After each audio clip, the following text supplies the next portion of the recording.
tous, salut à toutes. J'espère que vous allez tous très très bien. On se retrouve encore une fois pour une nouvelle vidéo. Et tout simplement c'est l'épisode 2 de la lecture de Jules Verne, Le voyage au centre de la Terre. Pour le deuxième chapitre tout simplement. Alors si vous n'avez pas vu l'épisode 1, je vous conseille d'aller le voir. Parce que c'est le chapitre 1. Du coup ça se suit et vous ne verrez pas le début de l'histoire.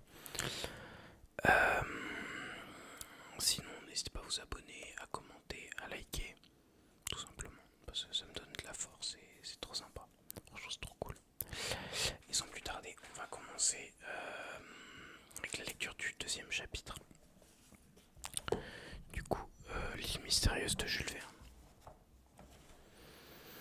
Alors, on en était au moment où il disait que celui qui était tombé du ballon, c'était Cyrus Smith. L'ingénieur, alors chapitre 2. L'ingénieur, à travers les mailles du filet qui avait cédé, avait été enlevé par un coup de mer. Son chien avait également disparu. En avant, s'écria le reporter. Et tous quatre, Gédéon Spilett, Harbert, Pencroft et Nab, commencèrent leurs recherches. C'était dans le nord de la côte, et environ à un demi-mille de l'endroit où les naufragés venaient d'atterrir. C'était le nord de la côte et environ à un demi-mille de l'endroit où les naufragés venaient d'atterrir que l'ingénieur avait disparu. Il était près de 6 heures alors. La brume rendait la nuit très obscure. Les naufragés marchaient en suivant le nord de la côte et de cette terre sur laquelle le hasard les avait jetés. Après une course de 20 minutes, ils furent subitement arrêtés par une lisière écumante de lames à l'extrémité d'une pointe aiguë sur laquelle la mer brisait avec fureur. C'est un promontoire, dit le marin. Il faut revenir sur nos pas en tenant notre droite, et nous gagnerons ainsi la franche terre. Les naufragés revinrent en suivant le revers opposé du promontoire sur un sol sablonneux et rocailleux. Quel fut donc leur désappointement quand, après avoir parcouru 2000 environ, ils se virent encore une fois arrêtés par la mer sur une pointe de roche glissante. Wow, j'ai bien dormi cette nuit. Nous sommes sur un îlot, dit Pencroff, et nous l'avons arpenté d'une extrémité à l'autre. Cet îlot aride, refuge désolé de quelques oiseaux de mer, se rattachait-il à un archipel plus important? On ne pouvait l'affirmer, mais par cette obscurité, il fallait remettre au lendemain la recherche de l'ingénieur, qui n'avait hélas signalé sa présence par aucun cri. Je regarde la longueur du chapitre. Okay, ça fait 20 pages encore à peu près ça. Ce furent de longues et pénibles heures à passer. Le froid était vif, les naufragés souffrirent cruellement, mais ne songèrent pas à prendre un instant de repos. Voulant espérer toujours, ils allaient et venaient sur cet îlot aride, retournant incessamment à sa pointe nord. Ils écoutaient, ils criaient, et leur voix devait se transmettre au loin, car un certain calme régnait alors dans l'atmosphère. Je suis désolé, je fais que de bailler. Et les bruits de la mer commençaient à tomber avec la houle. La nuit s'écoula. Vers 5 heures du matin, le 25 mars, les hauteurs du ciel se nuancèrent légèrement. Après les premières lueurs du jour, une opaque brume se leva de la mer, de telle sorte que le rayon visuel ne pouvait s'étendre à plus d'une vingtaine de pas. Mais le brouillard ne devait pas tarder à se lever. Un bon soleil, en chauffant les couches supérieures, et cette chaleur se tamisait jusqu'à la surface de l'îlot. En effet, vers 6h30, trois quarts d'heure après le lever du soleil, la brume devenait plus transparente. Bientôt, tout l'îlot apparut. Oh, c'est une dinguerie, frère. Puis la mer se montra infinie dans l'est, mais bornée dans l'ouest par une côte élevée et abrupte. La terre était là. Là, le salut provisoirement assuré, du moins. Entre l'îlot et la côte séparée par un canal, entre l'îlot et la côte séparée par un canal large d'un demi-mille, un courant extrêmement rapide se propageait avec bruit. Cependant, un des naufragés, ne consultant que son cœur, se précipita aussitôt dans le courant. C'était Nab. Pencroff le rappela, mais en vain. Le reporter se disposait à suivre Nab. Pencroff, allant alors à lui. Vous voulez traverser ce canal demanda-t-il. Oui, répondit Gédéon Spilett. Eh bien, attendez, croyez-moi, dit le marin. Nab suffira à porter secours à son maître. À mer basse, il est possible que nous trouvions un passage guéable. Vous avez raison, répondit le reporter. Séparons-nous le moins que nous pourrons. Cependant, Nab luttait avec vigueur contre le courant. On voyait ses noires épaules émerger à chaque coupe. Il dérivait avec une extrême vitesse, mais il gagnait aussi vers la côte. Ce demi-mille qui séparait l'îlot de la terre, il employait plus d'une demi-heure à le franchir, et il n'accosta le rivage qu'à plusieurs milliers de pieds de l'endroit qui faisait face au point où il était parti. Nab prit pied au bas d'une muraille de granit et se secoua vigoureusement. Puis, tout en courant, il disparut bientôt derrière une pointe de rocher. Les compagnons de Nab avaient suivi avec angoisse son audacieuse tentative, et quand il fut hors de vue, ils reportèrent leur regard sur cette terre à laquelle ils allaient demander refuge tout en mangeant quelques coquillages. Eh bien, demanda Harbert, que dis-tu, Pencroff? Voici le jusant qui se fait sentir. Dans 3 heures, nous tenterons le passage. Et une fois là, on tâchera de retrouver Monsieur Smith. 3 heures plus tard, à la mer basse, il ne restait entre l'îlot et la côte qu'un chenal étroit. Vers 10 heures, Gédéon Spilett et ses 2 compagnons se dépouillèrent de leurs vêtements et les mirent en paquet sur leur tête. Ils s'aventurèrent dans le chenal, dont la profondeur ne dépassait pas 5 pieds. Faut que j'arrête de bailler, c'est trop grave. J'en étais où? Ouais.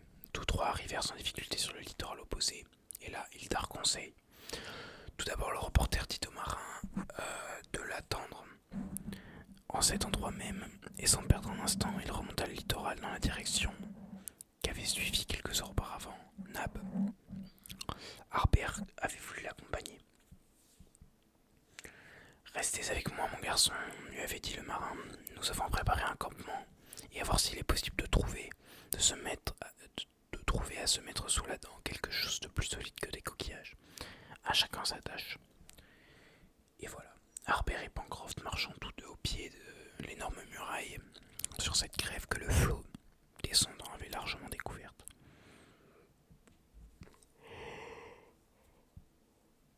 Oh, je suis trop désolé là, vraiment, ça m'endort de lire. En plus il fait chaud, il fait nuit. Là vraiment je suis trop bien. Pencroff avait remarqué à quelques centaines de pas au-dessous de l'endroit où ils étaient débarqués que la côte offrait une étroite coupée qui suivant lui, devait servir de débouché à une rivière ou un ruisseau. Or, d'une part, il était important de s'établir dans le voisinage d'un cours d'eau potable, et de l'autre, il n'était pas impossible que le courant eût poussé Cyrus Smith de ce côté. Cependant, Harbert, qui s'était porté un peu plus sur la gauche, signala bientôt quelques rochers tapissés d'algues que la haute mer devait recouvrir quelques heures plus tard. Sur ces roches, au milieu de varechs glissants, pullulaient des coquillages à double valve. Harbert appela Pencroff qui se hâta d'accourir. « Eh, ce sont des moules !» s'écria le marin. « Ce ne sont point des moules, répondit le jeune Harbert. Ce sont des lithodomes. Et cela se mange parfaitement. » Le marin pouvait s'en rapporter à Harbert.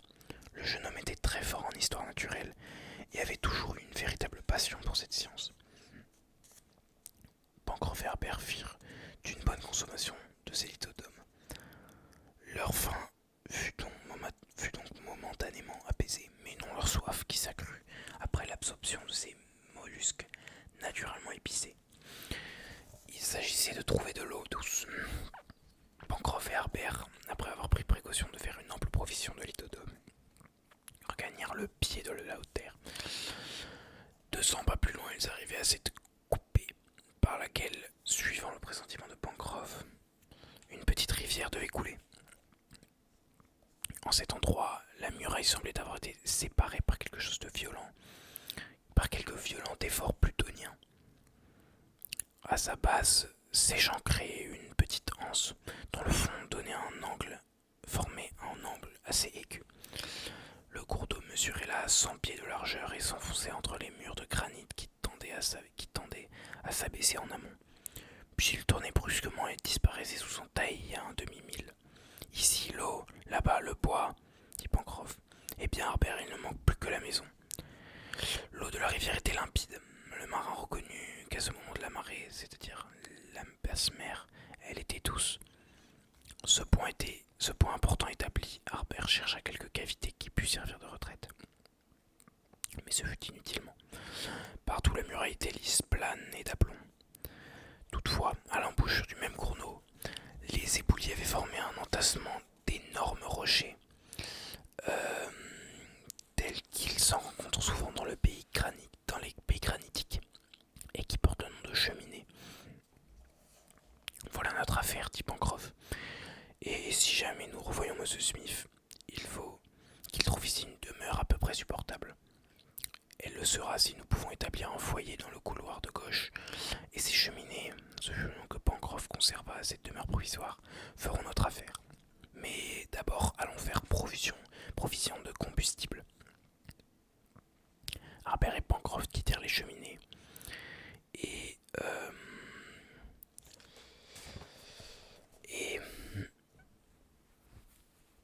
Harbert et Pencroff quittèrent les cheminées et doublant l'angle, ils commencèrent à remonter la rive gauche de la rivière. La récolte fut facile. D'énormes quantités de bois mort gissaient à leurs pieds. Mais si le combustible ne manquait pas, les moyens de transport laissaient à désirer. C'est ce que fit observer Harbert. Eh, mon garçon, répondit le marin, il y a toujours moyen de faire. La rivière sera pour nous un chemin qui marche tout seul. Et les trains de bois n'ont pas été inventés pour rien. En 1 heure, le travail fut fini, et le train amarré à la berge dut attendre le renversement de la marée. Il y avait alors quelques heures à occuper, et d'un commun accord, Pencroff et Harbert résolurent à gagner le plateau supérieur afin d'examiner la contrée. Précisément à 200 pas en arrière de l'angle formé par la rivière, la muraille terminée par un éboulement de roches venait mourir en pente douce sur la lisière de la forêt. Harbert et le marin commencèrent leur ascension. Ils atteignirent la crête et en peu d'instants vinrent se poser à l'angle qu'elle faisait sur l'embouchure de la rivière. Sommes-nous sur une île, murmura le marin. En tout cas, elle semblerait assez vaste, répondit le jeune garçon. Une île si vaste qu'elle fût ne sera toujours qu'une île, dit Pencroff. Mais cette importante question ne pouvait encore être résolue. Quant à la terre elle-même, île ou continent, elle paraissait fertile, agréable dans ses aspects variés et variée dans ses productions. Pendant longtemps, Pencroff et Harbert examinèrent cette contrée dans laquelle les avait jetés leur destinée, puis ils revinrent en suivant la crête méridionale du plateau de granit, dessiné par un long feston de roches capricieuses qui s'affectaient les formes les plus bizarres. Le premier soin de Pencroff, dès que le train de bois eut été déchargé, fut de rendre les cheminées habitables, en obstruant ceux des couloirs à travers lesquels s'établissait le courant d'air. Un seul boyau étroit et sinueux qui s'ouvrait sur la partie latérale fut ménagé. Afin de... Putain, je suis... Ah, mais vraiment, j'ai un gros cake, c'est trop. C'est trop.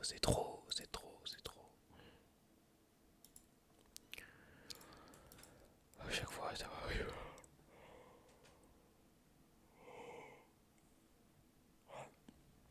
Oui, du coup, afin de conduire la fumée au dehors et de provoquer le tirage du foyer, les cheminées se trouvaient ainsi divisées en 3 ou 4 chambres, si toutefois on peut donner ce nom à autant de tanières sombres dont un fauve se fut à peine contenté. Tout compte fait, on pouvait s'en arranger. Restez à établir un foyer et à préparer le repas. Besogneux simple et facile en vérité. Les larges pierres plates furent disposées au fond du premier couloir, de gauche à l'orifice de l'étroit boyau qui avait été réservé. La provision de bois fut emmagasinée dans l'une des chambres et le marin plaça sur les pierres du foyer quelques bûches entremêlées de menus bois. Le marin s'occupait de ce travail quand Harbert lui demanda s'il avait des allumettes. Certainement, répondit Pencroff. Et j'ajouterai heureusement car sans allumettes nous serions fort embarrassés. Pencroff chercha dans sa veste la boîte qui ne le quittait jamais car il était un fumeur acharné. Il ne la trouva pas. Il fouilla les poches de son pantalon et ne trouva point davantage la boîte en question. Voilà qui est bête, dit-il en regardant Harbert. Cette boîte sera tombée de ma poche et je l'ai perdue. Mais vous, Harbert, est-ce que vous n'avez rien qui puisse faire du feu? Non, Pencroff. Le marin sortit du jeune garçon et se gratta le front avec vivacité. Sur le sable, dans les roches près de la berge de la rivière, tous deux cherchèrent avec le plus grand soin, mais inutilement. Il n'y avait qu'un parti à prendre, attendre le retour de Nab et du reporter. Vers 6 heures, au moment où le soleil disparaissait derrière les hautes terres de l'ouest, Harbert, qui allait et venait sur la grève, signala le retour de Nab et de Gédéon Spilett. Il revenait seul. Le reporter fit le récit des recherches tentées pour retrouver Cyrus Smith. Nab et lui avaient parcouru la côte sur un espace de plus de 8 milles, et par conséquent bien au-delà du point où s'était effectuée l'avant-dernière chute du ballon, chute qui avait été suivie de la disparition de l'ingénieur et du chien Top. La grève était déserte, nulle trace, nulle empreinte. C'était là, à quelques centaines de pieds de la côte, que l'ingénieur avait trouvé son tombeau.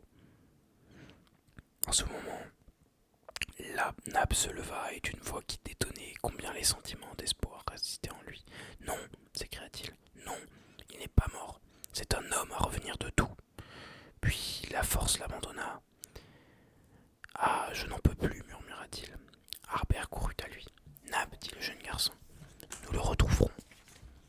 Dieu vous le rendra. Mais en attendant, vous avez faim. Mangez un peu, je vous en prie. En se disant, il offrit au pauvre Nab quelques poignées de coquillages. Nab refusa. Privé de son maître, il ne voulait plus vivre. Quant à Gédéon Spilett, il dévora ses mollusques, puis il se coucha sur le sable au pied d'une roche. Alors Harbert s'approcha de lui. Monsieur, dit-il, nous avons découvert un abri où vous serez mieux qu'ici. Venez vous reposer. Le reporter se leva et, guidé par le jeune garçon, il se dirigea vers les cheminées. En ce moment, Pencroff, du ton le plus naturel, lui demanda par hasard il n'aurait pas sur lui une allumette. Le reporter fouilla ses poches de son pantalon, de gilet, de paletot, et enfin, à la grande joie de Pencroff, il sentit un petit morceau de bois engagé dans la doublure de son gilet. Ses doigts avaient saisi ce petit morceau de bois à travers l'étoffe, mais il ne pouvait pas le retirer. Voulez-vous me laisser faire, lui dit le jeune garçon, et fort adroitement il parvint à retirer ce petit morceau de bois, qui pour ces pauvres gens avait une si grande importance. Il était intact. Une allumette, s'écria Pencroff. Ah, c'est comme si nous avions une cargaison tout entière. Pencroff prit le morceau de papier que lui tendait le reporter et s'accroupit devant le foyer. Là, quelques poignées d'herbes sèches furent placées sous les fagots. Alors Pencroff plia le morceau de papier en forme de cornet, puis l'introduisit entre les mousses. Prenant ensuite un galet légèrement raboteux, il l'essuya avec soin et frotta doucement l'allumette en retenant sa respiration. Le premier frottement ne produisit aucun effet. Pencroff n'avait pas appuyé assez vivement. Non, je ne pourrais pas, dit-il. Ma main tremble. L'allumette raterait. Je ne peux pas. Et se relevant, il chercha Harbert de le remplacer. Certes, le jeune garçon n'avait jamais de sa vie été aussi impressionné. Le cœur lui battait fort. Il n'hésita pas cependant. Il frotta rapidement le galet. Un petit grésillement se fit entendre. Une légère flamme bleuâtre jaillit. Harbert retourna doucement l'allumette de manière à alimenter la flamme. Puis il la glissa dans le cornet de papier. Le papier prit feu en quelques secondes, et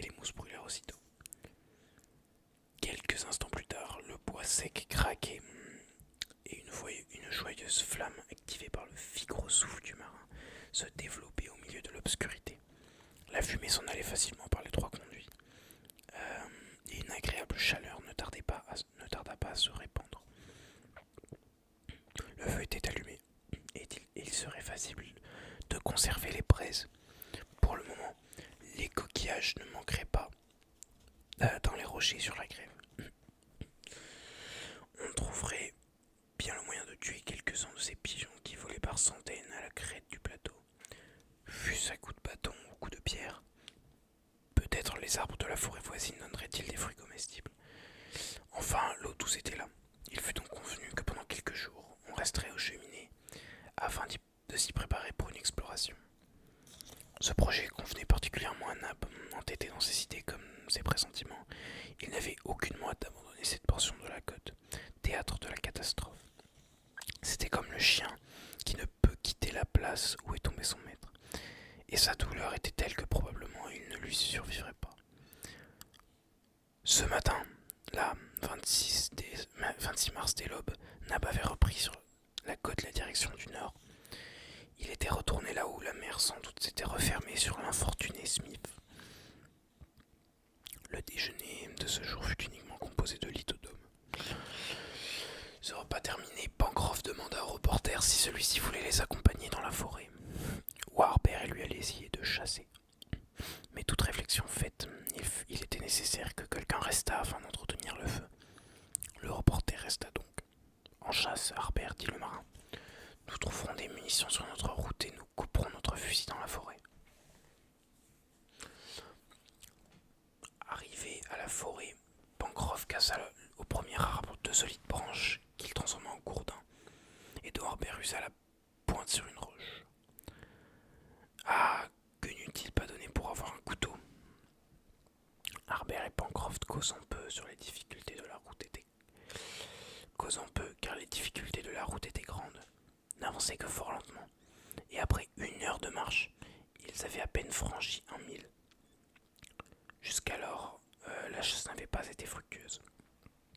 En ce moment, une volée d'oiseaux de petite taille et d'un joli plumage à queue longue et chatoyante s'éparpillèrent entre les branches. Ce sont des couroucous, dit Harbert. Je leur préférerais une pintade ou un coq de bruyère, répondit Pencroff. Mais enfin, s'ils sont bons à manger, ils sont bons à manger. Et même leur chair est très délicate, reprit Harbert.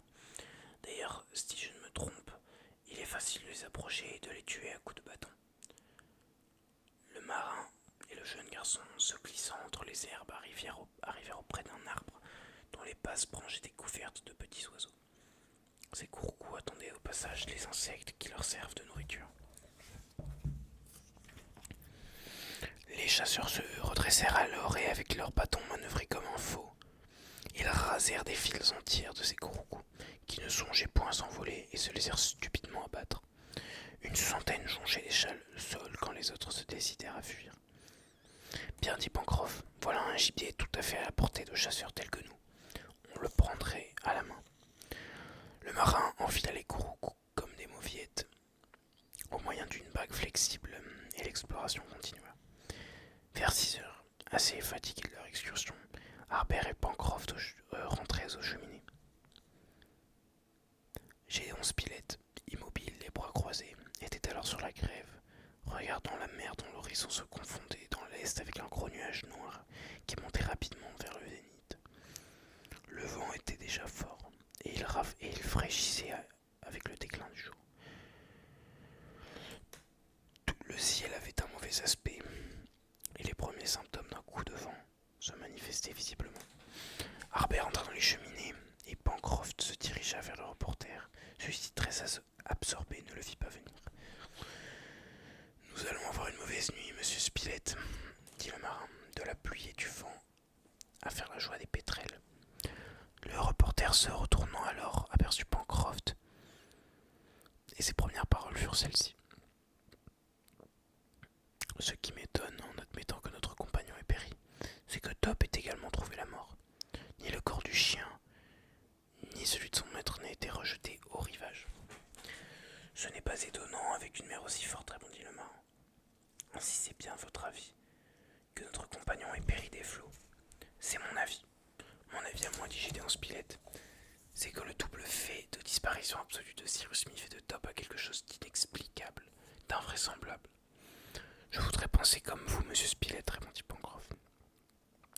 Malheureusement, ma conviction est faite. À 8 heures du soir, Nab n'avait pas encore reparu. On pouvait admettre que c'était probable le temps l'avait empêché de revenir et qu'il avait dû chercher quelques refuges dans quelques cavités pour attendre la fin de la tourmente, ou tout au moins le retour du jour. Et aller au-devant de lui à tenter de le retrouver dans ces conditions était impossible. Le gibier forma l'unique plat du souper. On mangea volontiers de cette viande qui était excellente, puis chacun se retira dans le coin où il avait déjà passé la nuit précédente. Et Harbert ne tarda pas à s'endormir près du marin, qui s'était étendu le long du foyer. Au dehors, avec la nuit qui s'avançait, la tempête prenait des proportions formidables. Il pouvait être 2 heures du matin quand Pencroff, effondré, Pencroff profondément endormi, fut secoué vigoureusement. Qu'est-ce s'écria-t-il en s'éveillant et en reprenant ses idées avec cette promptitude particulière en gens de mer. Le reporter était penché sur lui et lui disait « Écoutez, Pencroff, écoutez, j'ai cru entendre. »« Quoi ? Les aboiements d'un chien ?»« Ce n'est pas possible, répondit le marin. Et d'ailleurs, comment avec les mugissements de la tempête ? Tenez, écoutez, dit le reporter. Pencroff écouta plus attentivement, et il crut en effet, dans un instant d'accalmie, entendre des aboiements éloignés. Eh bien, dit le reporter en serrant la main du marin. Oui, oui, répondit Pencroff. C'est Top, s'écria Harbert qui venait de s'éveiller, et tous trois s'élancèrent vers l'orifice des cheminées. C'était Top, en effet, un magnifique anglo-normand. C'était le chien de l'ingénieur Cyrus Smith, mais il était seul. Ni son maître, ni Nab ne l'accompagnaient. Cependant, comment son instinct avait-il pu le conduire jusqu'aux cheminées qu'il ne connaissait pas? Mais détail plus inexplicable encore. Top n'était ni fatigué, ni épuisé, ni même souillé de vase ou de sable. Harbert l'avait attiré vers lui et lui pressait la tête entre les mains. Le chien se laissait faire et frottait son cou sur les mains du jeune garçon. Si le chien est retrouvé, le maître se retrouvera aussi, dit le reporter. Dieu le veuille, répondit Harbert. Partons, Top nous quittera. Pencroff sentait que l'arrivée de Top pouvait donner un démenti à ses conjectures. En route, dit-il. Pencroff recouvrit avec soin les charbons du foyer, de manière à retrouver du feu au retour. Puis, précédé du chien qui semblait l'inviter à venir par petits aboiements, et suivi du reporter et du jeune garçon, il s'élança au dehors. À 6 heures du matin, le jour était fait. Le marin et ses compagnons étaient alors à 6 milles environ. À 6 milles environ des cheminées. Ils suivaient une grève très plate bordée au large par une lisière de roches. Sur la gauche, la contrée qu'accidentaient quelques dunes hérissées de chardon offrait l'aspect assez sauvage d'une vaste région sablonneuse. En ce moment, Top donna des signes d'agitation. Il allait, en venant, revenait au marin et semblait l'engager à hâter le pas. Le chien avait alors quitté la grève et, sans montrer une seule hésitation, il s'était engagé entre les dunes. On le suivit. Le pays semblait être absolument désert. 5 minutes après avoir quitté la grève, le reporter et les compagnons arrivaient devant une sorte d'excavation creusée au revers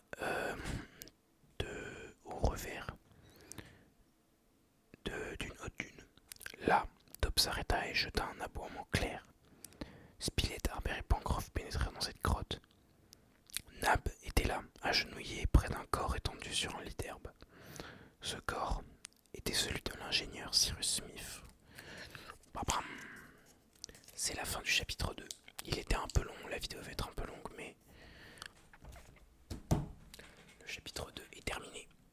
La prochaine fois, on lira le chapitre 3. J'espère qu'il vous a plu, qu'il vous a relaxé. Peut-être que vous êtes en train de dormir. Peut-être que ça vous a donné envie de connaître la suite de l'histoire. Mais bon, ça sera dans une prochaine vidéo, la semaine prochaine. Ou je sais pas encore, mais probablement la semaine prochaine. Moi, je vais aller me coucher.